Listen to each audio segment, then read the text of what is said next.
First question जो है जिसमें नंबर ऑफ मोल्स पूछा गया present in 6 grams of carbon, वो कितने होंगे। अब देखिए क्योंकि 12 ग्राम कार्बन में 1 मोल है, राइट। सो 12 ग्राम कार्बन में अगर 1 मोल है तो ऑब्वियसली वन जो 6 ग्राम्स है इसमें ऑब्वियसली हाफ मोल होंगे। सो इसका करेक्ट ऑप्शन होना चाहिए 0.5 is the right answer, right. और इसमें थोड़ी करेक्शन आप ये भी कर लेंगे कि यहाँ पे जो GMS लिखा है, this is not the symbol for the gram, it should B 6G, right. Second question अगर हम देखें तो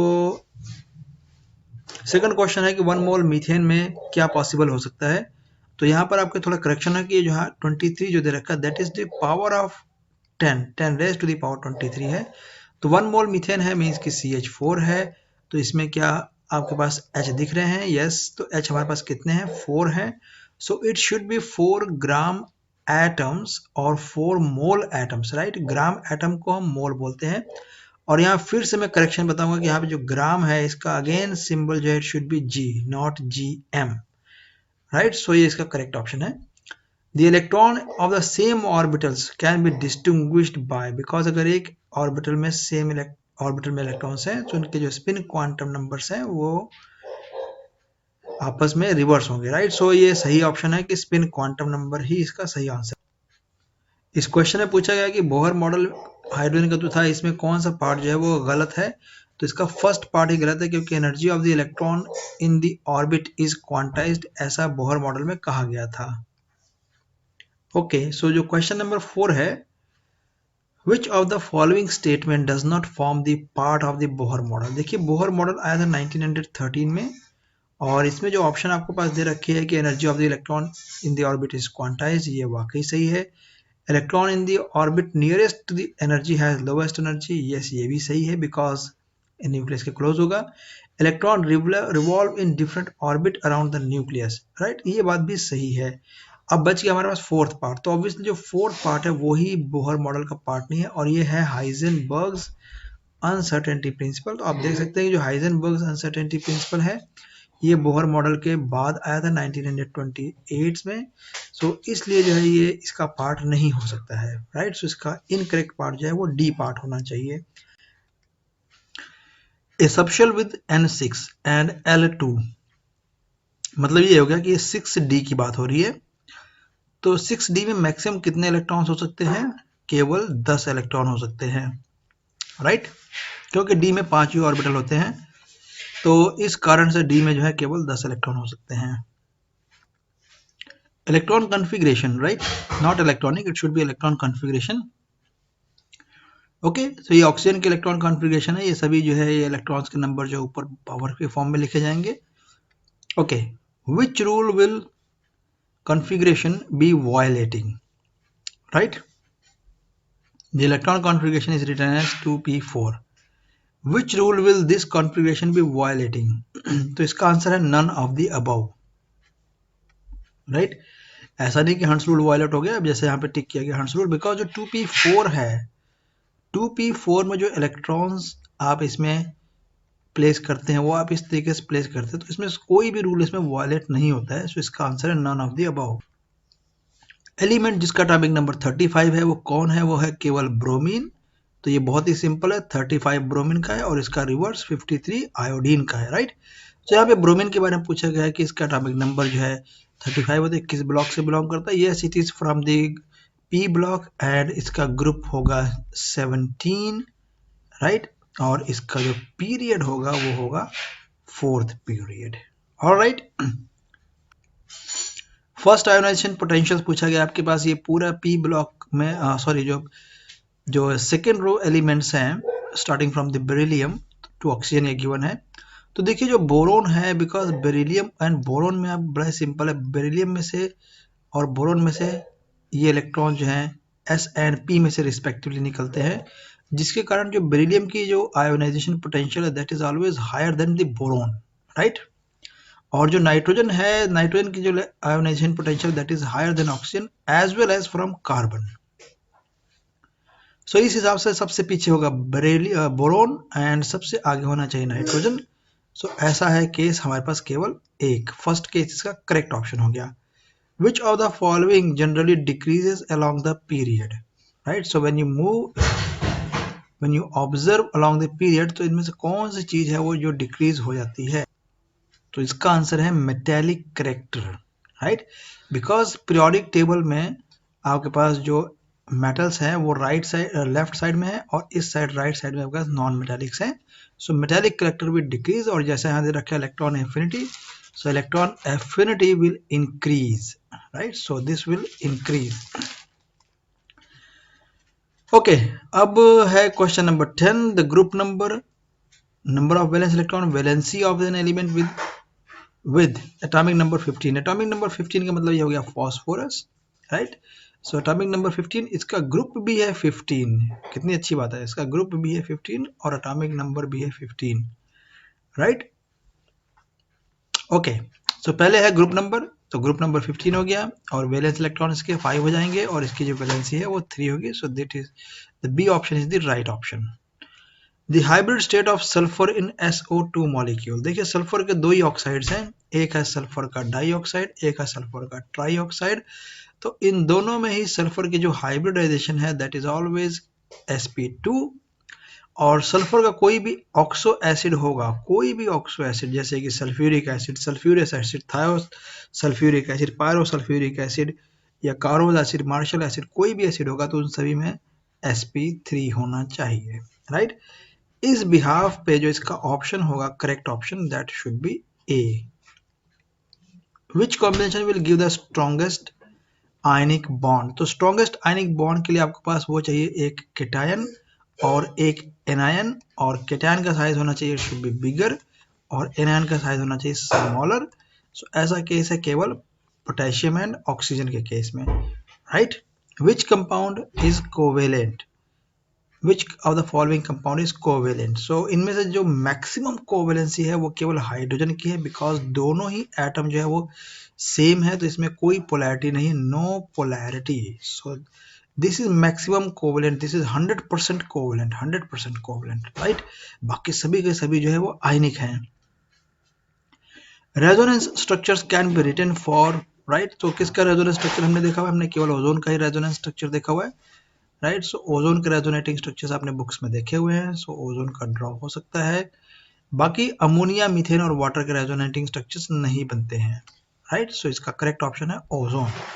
The compound which contains both ionic as well as covalent bond, that is the potassium cyanide. So इसका molecule कुछ इस तरीके से लिखा जाता है, potassium with C as a negative charge and triple bond N. ये देखिए ये है आपके पास potassium cyanide.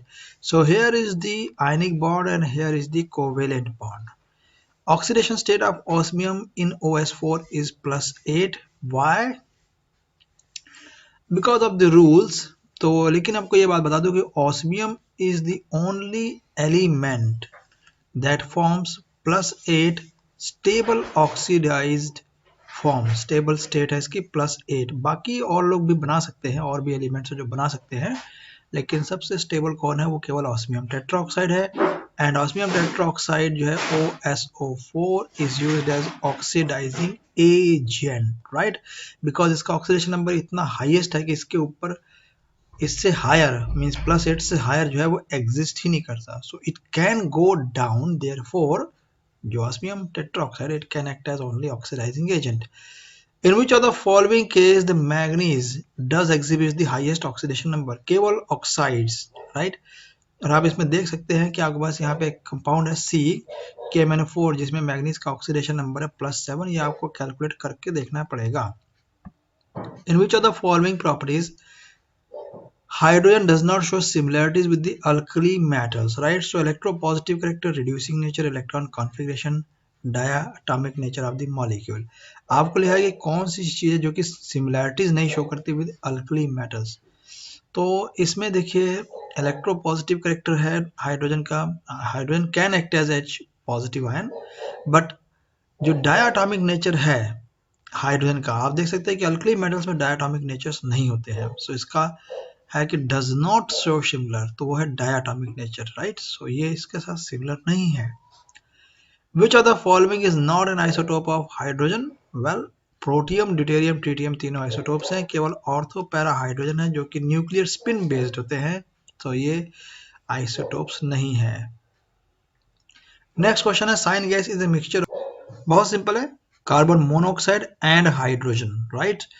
The IUPAC name of neopentane is, तो पहले आपको नियोपेंटेन बनाना चाहिए। नियोपेंटेन कुछ इस तरीके से मॉलिक्यूल बनाया जा सकता है नियोपेंटेन का, ये देखिए, ये है नियोपेंटेन। तो आप इसकी नंबरिंग करेंगे, first carbon, then the second carbon, then third carbon, तो आपके पास ये चेन आती है प्रोपेन की, और आप सेकंड कार्बन पे 2 मिथाइल ग्रुप देखते हैं, तो आपका आंसर होना चाहिए 2,2 di methyl propane instead of butane. Which of the following contain isopropyl group, तो आपको आइसोप्रोपाइल ग्रुप आपको बता देता हूं कि ये जो ग्रुप है, ये ग्रुप कहलाता है isopropyl group. This is called the isopropyl group, right. So अब आप देख सकते हैं कि किस कंडीशन में ऐसा हो सकता है पॉसिबल। तो इस 2 second carbon, first second and third suppose इस तरह से है, तो आपका देख सकते हैं कि 2 मिथाइल पेंटेन जो है सी सी सी सी सी एंड सेकंड में मिथाइल है, so this group is basically the isopropyl group which is present in 2 methyl pentane। Okay, इस कंपाउंड का आयुपैक नेम बताना है, तो कैसे बताएंगे, सबसे पहले इसका फॉर्मूला लिखेंगे। देखिए यहाँ पे एक कार्बन है, ये दूसरा कार्बन है, और इससे 2 मिथाइल जुड़े हैं, फिर ये तीसरा कार्बन है, ये चौथा है, और ये 5वां कार्बन। तो मैं इस तरीके से इसके 5 कार्बन का सेट बना देता हूँ, और जो सेकंड कार्बन उस पर 2 मिथाइल हैं, तो मैंने एक मिथाइल इस तरफ लगा दिया और एक मिथाइल मैंने यहाँ सेट कर दिया इस तरीके से। तो ओके, अब हम नंबरिंग करेंगे, ये फर्स्ट कार्बन है, that is the second carbon, then third carbon, fourth and fifth carbon, तो 2,2 डाई मिथाइल पेंटेन। सो कहाँ है 2,2 डाई मिथाइल पेंटेन, अब हमने देखना है। ओके, सो वेल यहाँ पर ये ऑप्शन तो दे रहा है 2,2, पर यहाँ पे पेंटीन है, दैट मीन्स होपफुली यहाँ पर डबल बॉन्ड एक होना चाहिए, डबल बॉन्ड यहाँ हो सकता है। डबल बॉन्ड यहाँ होने का मतलब कि डबल बॉन्ड यहाँ पर होना चाहिए, राइट। अब देखिए यहाँ पे सिचुएशन चेंज हो गई है। सिचुएशन ये हो गई कि क्योंकि यहाँ पे हमने जो नंबरिंग किया इसको मुझे इरेज करना पड़ेगा कि ये नंबरिंग सी गलत हो गई है, राइट। सो अब हम क्या करेंगे, अब हम नंबरिंग यहाँ से करेंगे इस पॉइंट से, ये फर्स्ट हो जाएगा, this will be the second, then third पे रहेगा, और ये जो 2 है इस 2 को हम बना लेंगे 4, तो हमारा आंसर हो जाएगा 4,4 dimethyl pent 1 ene, that is the right answer, right. So double bond जब भी आ जाएगा तो डबल बॉन्ड ऑलवेज प्रेफरेबल, उसको नंबर मिनिमम मिलना चाहिए काउंटिंग के लिए। In which case the bond angle is the highest, right. So SP में बॉन्ड एंगल होता है 180 डिग्रीज, तो एसपी में बॉन्ड एंगल हाईएस्ट होगा। Hyperconjugation involves the overlap of following orbitals, केवल सिग्मा एंड पी। सो आपको सिग्मा और P कहाँ पे नजर आ रहा है, सिग्मा एंड पाई, यानी कि ये हो गया सिग्मा एंड पाई, राइट।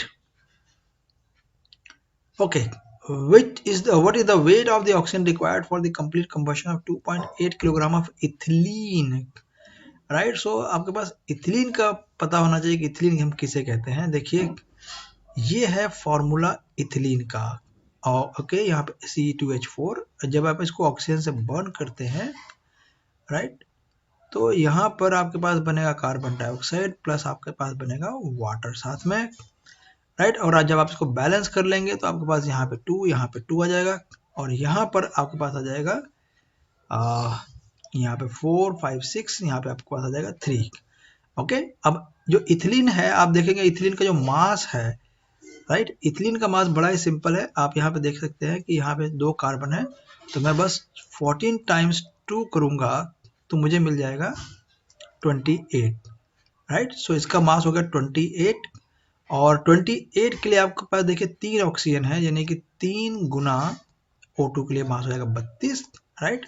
सो 28 के लिए 3 गुना 32 है, तो देखिए 2.8 के लिए कितना हो जाएगा, बड़ा सिंपल है, तो 3 गुना 3.2 कर देंगे, जैसे मैंने इसका 1/10 किया यहाँ भी 1/10 कर देंगे।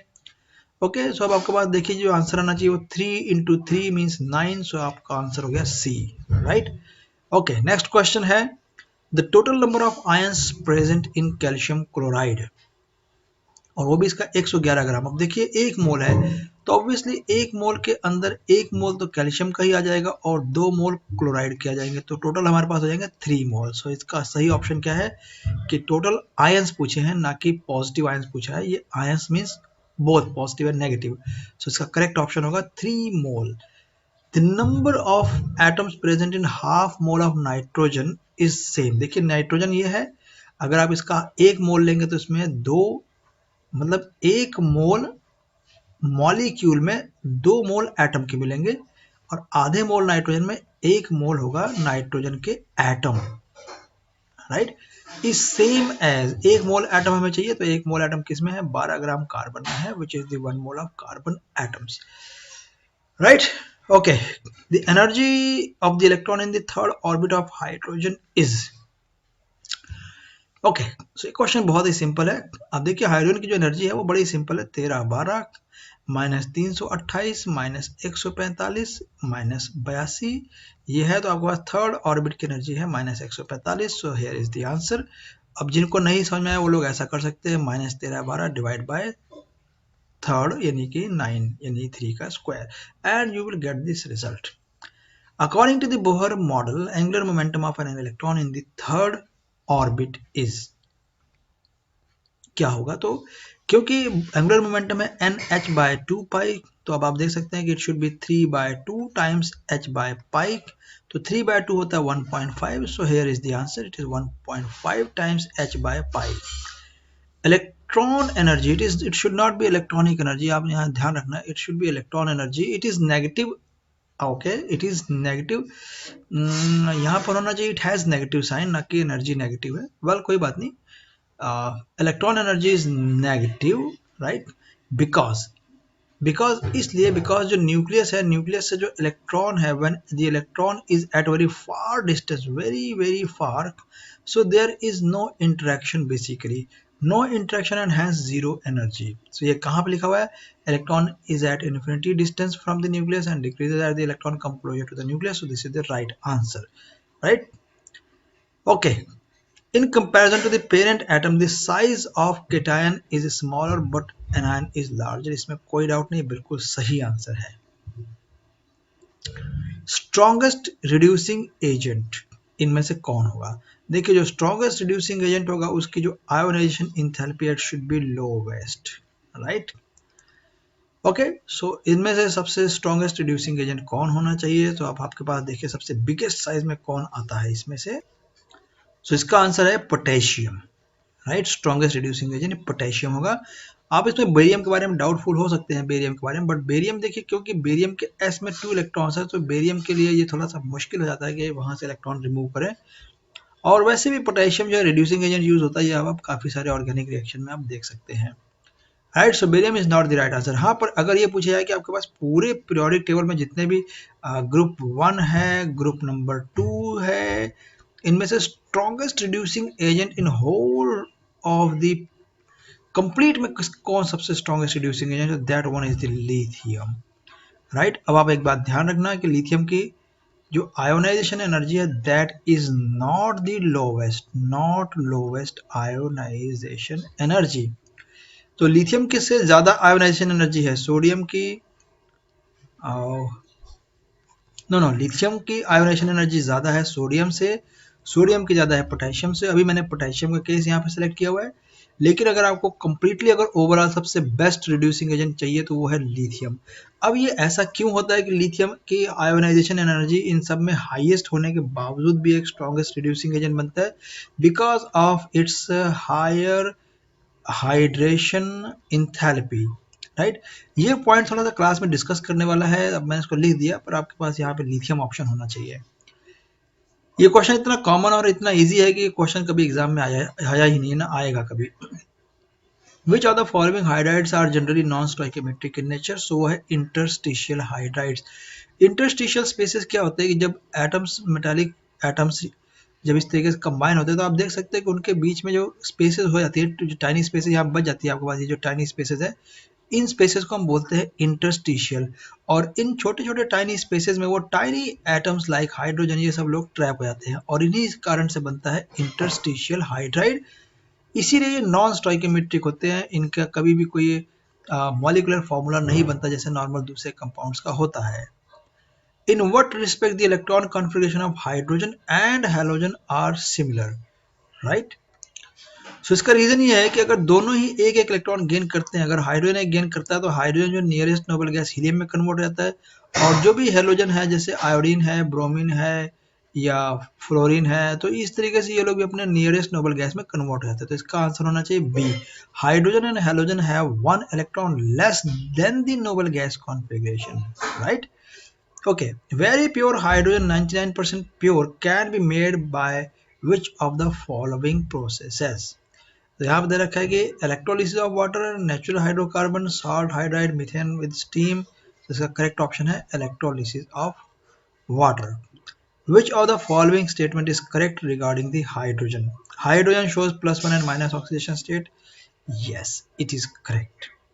Hydrogen is never liberated at anode, ये गलत है। Hydrogen has same ionization energy as that of alkali, ये गलत है। तो इसका सही ऑप्शन है कि हाइड्रोजन जो है पॉजिटिव और नेगेटिव दोनों ऑक्सीडेशन स्टेट शो करता है। विच ओके, यहाँ पर एक बात ये भी है ध्यान रखने वाली कि जो हाइड्रोजन है वो एनोड और कैथोड दोनों पे लिबरेट हो सकता है, डिपेंड करता है कि आपने किस कंपाउंड को इलेक्ट्रोलाइज किया हुआ है। Which of the following hydrides is electron deficient? So go for boron family only, right? So boron family में डाइबोरन है, बोरॉन के पास जो है 2s और 2p में यहाँ पर जो इलेक्ट्रॉन्स हैं कंप्लीट होने के बाद आपके पास ये जो चीज़ है ये वेकेंट ही रह जाता है और इसी वैकेंसी के कारण ये इलेक्ट्रॉन डेफिशिएंट कहलाता है, right. So this is the right answer. Okay, non-stoichiometric hydrides are produced by, again same question पीछे palladium and vanadium, they belongs to D block, right? So D block वाले stoichiometric hydrides बना सकते हैं, non-stoichiometric hydride बना सकते हैं। Which of the following behaves as both nucleophile as well as electrophile? देखिए nucleophile की जो कंडीशन है, it must have the electron pair to donate, right? और इलेक्ट्रोफाइल तब बनता है जब इसके पास एक वैकेंसी बन जाती है। तो ऐसे केसेस कहाँ होते हैं? ऐसे केसेस केवल ए जैसे सिचुएशन में होते हैं जहाँ पे आपके पास एक नाइट्रोजन भी है जिसके पास एक लोन पेयर है डोनेट करने के लिए और एक पाई बॉन्ड है जहाँ पर एक इलेक्ट्रोफिलिक अटैक पॉसिबल हो सकता है, राइट, या न्यूक्लियोफिलिक अटैक हो सकता है। ओके, अब ये क्वेश्चन देखिए सिंपल है। यहाँ पे आपके पास एक टर्शरी अल्काइल हैलाइड गिवन है और टर्शियरी अल्काइल हैलाइड को वाटर से रिएक्ट किया है और इसमें जस्ट सिंपली हीट करना है and you will get the result.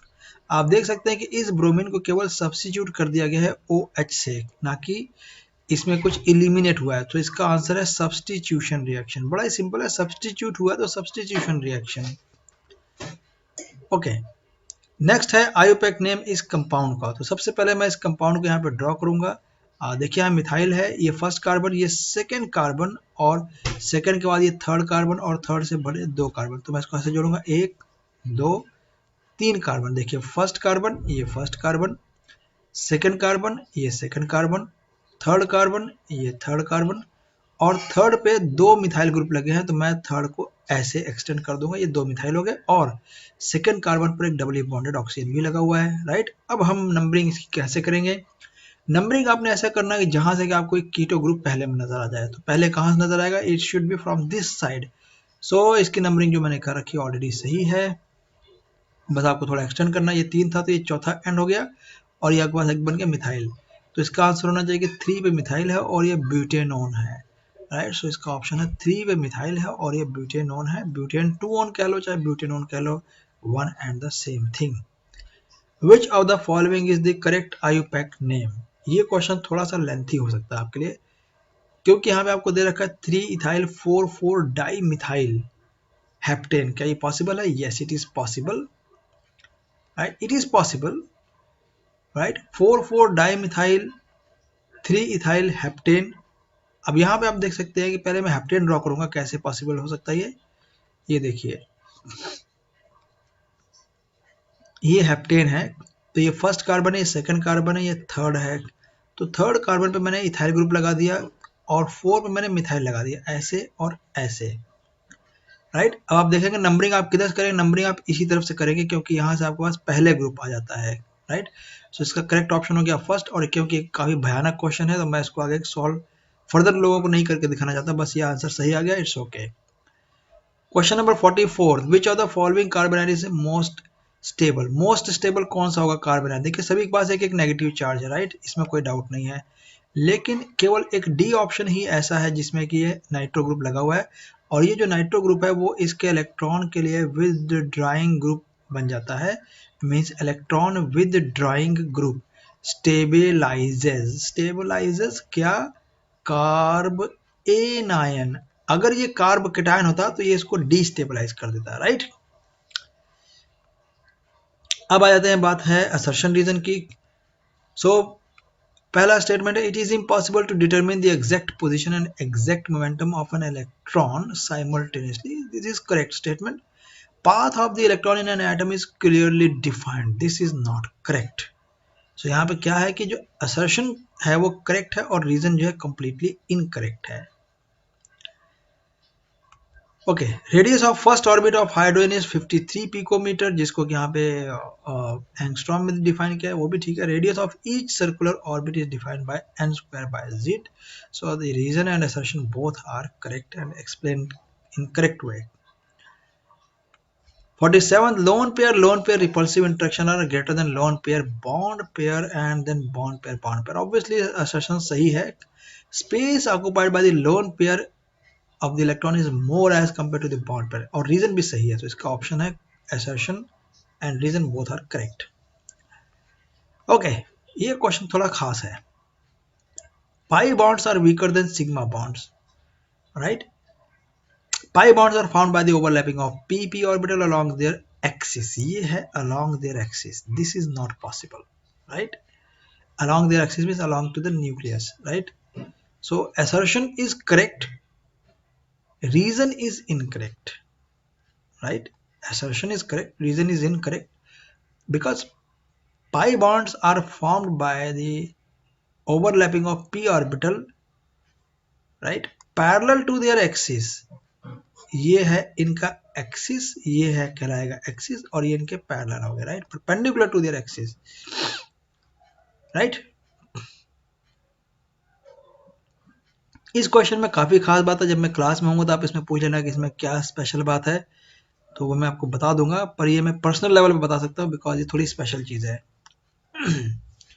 49th question, assertion है ethylene is more reactive than ethane. अब देखिए इथिलीन ये चीज है, ethylene CH2 CH2 CH triple bond CH3, so ethylene is more reactive than ethane, yes obviously correct है, बिल्कुल सही बात है, बिकॉज इसमें जो पाई बॉन्ड है वही इसके रिएक्टिविटी का कारण बन जाता है। सो इसका ऑप्शन है कि दोनों बातें सही हैं और एक्सप्लेनेशन भी सही दिया हुआ है। फिर बात आती है ये रीड पैसेज वाले, इसको आप रीड कर लेना, मैं इसके सीधे क्वेश्चंस पे जाता हूँ। यहाँ दे रखा negative inductive effect is shown by, आप देख सकते हैं कौन है इसमें से इलेक्ट्रोनेगेटिव, केवल अमीन ग्रुप है, सो this is the answer. The kind of delocalization involving sigma bond is called, sigma bond की delocalization किस में होती है, वो होती है केवल हाइपर कॉन्जुगेशन में। ध्यान रखिए इंडक्टिव इफेक्ट में कोई delocalization नहीं होती है, राइट, और इलेक्ट्रोमैग्नेटिक इफेक्ट में होता है केवल पाई बॉन्ड्स का delocalization, और मीजोमेरिक में lone pair and pi bonds होते हैं। Resonance structure of molecule should have, क्या they should have identical arrangement of atoms, they should have nearly the same energy content, same number of paired electron, correct है, बिल्कुल सही है। Mesomeric effect involves the delocalization, आप जैसे मैंने अभी बताया है कि मीजोमेरिक इफेक्ट, राइट, मीजोमेरिक में पाई इलेक्ट्रॉन्स इन्वॉल्व होते हैं। ओके, अब ये है एक क्वेश्चन आपके पास, यहाँ दे रखा है assertion conjugated dienes are more stable than non conjugated. तो मैं आपके पास यहाँ पे पहले कॉन्जुगेटेड डाइस बता दो कि ये कॉन्जुगेटेड डाइस होते हैं जो ये इस तरह से बनते हैं, alternate sigma and pi bonds, ये कॉन्जुगेटेड डाइस है। एक इसकी एग्जांपल ये भी है, देखो इसको बेंजीन बोलते हैं, तो ये भी एक कॉन्जुगेटेड डाइस है। They are more stable, why, because of the resonance. और अब देखिए जैसे कि मेरे पास यहाँ पे सिचुएशन दे रखी है, ये है, ये देखिए अगर मैं इसमें से एक बॉन्ड यहाँ से अगर इसको खत्म कर देता हूँ, एक बॉन्ड को, देखिए ये पेंटेन का फर्स्ट बॉन्ड, ये पेंटेन का थर्ड बॉन्ड, तो पेंट 1,3 डाई इन जो है वो कॉन्जुगेटेड है, और अगर मैं इस डाई इन में अगर यहाँ पे थर्ड ना बनाकर अगर मैं इसको फोर्थ पे रख देता इस तरह से, तो पेंट 1,4 जो है वो नॉन कॉन्जुगेटेड हो जाता है, non conjugated, right. So conjugated dienes are more stable, और यहाँ दे रखा reason pentadiene is non conjugated diene, ठीक है, पेंट 1,4 डाई इन एक नॉन कॉन्जुगेटेड डाइन है, मुझे पता चल गई बात, but this is not the reason. Reason क्या है इसकी स्टेबिलिटी का, रीजन है ऑब्वियसली इसके p ऑर्बिटल्स का ओवरलैप, p ऑर्बिटल्स का ओवरलैप, p का ओवरलैप, राइट। सो यहाँ दे रखा है कि असर्शन सही है, रीजन भी सही है, पर reason is not the correct explanation of the assertion. Last question है, which among the following statement are true with respect to the electron displacement in covalent bond. ध्यान रखिए, electron displacement and covalent bond. So resonance operates through pi bond, inductive effect operates through sigma bond, ये गलत हो गया है। Resonance operate through sigma bond, ये भी गलत है, right. Inductive effect operates through sigma bond, ये बात सही हो गई है। Resonance effect operates through pi bond, ये बात भी सही है। Resonance and inductive effect operates through sigma bonds, ये गलत है। तो इसका ऑप्शन होना चाहिए केवल थर्ड एंड फोर्थ, राइट। सो अगर इसमें से किसी को कोई भी डाउट आता है तो वो स्टूडेंट जो है मुझसे पर्सनल लेवल पे व्हाट्सएप पे बात कर सकते हैं, राइट।